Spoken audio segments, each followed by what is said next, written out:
I wrote this monologue recently, just in the past couple of days. It's an imagined conversation that Juliet from Romeo and Juliet, who did not die, she's now 56 years old, she's having with a young 13-year-old girl who is besotted with love.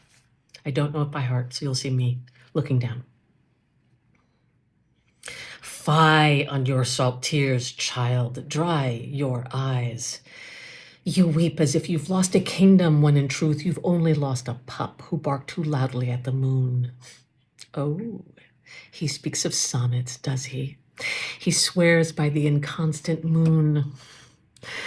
That is just the breath of a boy who hasn't enough blood in his veins to speak plain prose. I know of which I speak. I was the patron saint of such delusions.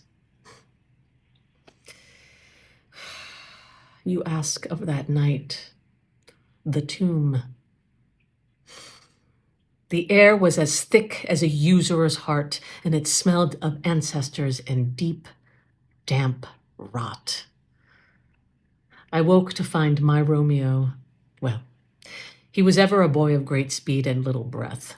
He'd emptied the vial before I could even say good morrow, and there stood the friar, trembling, like a wet dog urging me to a nunnery, to hide my head in shame and live as a shadow among shadows. I looked at my happy dagger, the steel cold, but my blood was a riot. It was a mutiny of red. And as I felt the wind through the cracks of the tomb, what was to be my tomb, I thought, why should I play the punctuation to a boy's poorly rhymed sentence? Why let my story end with a thud in a basement to satisfy the ancient grudge of two old men who couldn't even remember why they hated in the first place? So I did not strike, and I did not die. I took the friar's gold and Romeo's cloak, he had no further use for it, and I walked out of that vault into the dawn. I left the name Capulet in the dust with the bones. I became a ghost, and oh, child, the freedom of being a ghost. These past 40 years, I have been a merchant of spices in Alexandria, a translator of Euclid in the courts of the East. I have outlived my parents, my nurse, and the very memory of my shame. Verona has forgot me, and that, my girl, is the kindest thing Verona ever did.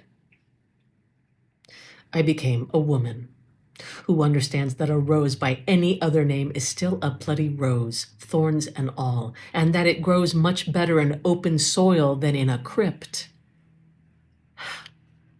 Romeo and I were never star-crossed.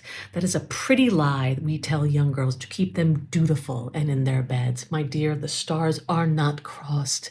They are indifferent. They are fire and distance, and I learned to sail by them, not die by them.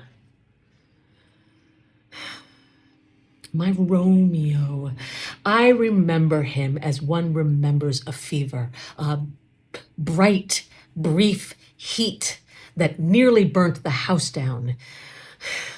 He was 16. I was 13, your age. We knew each other, what, 4 days?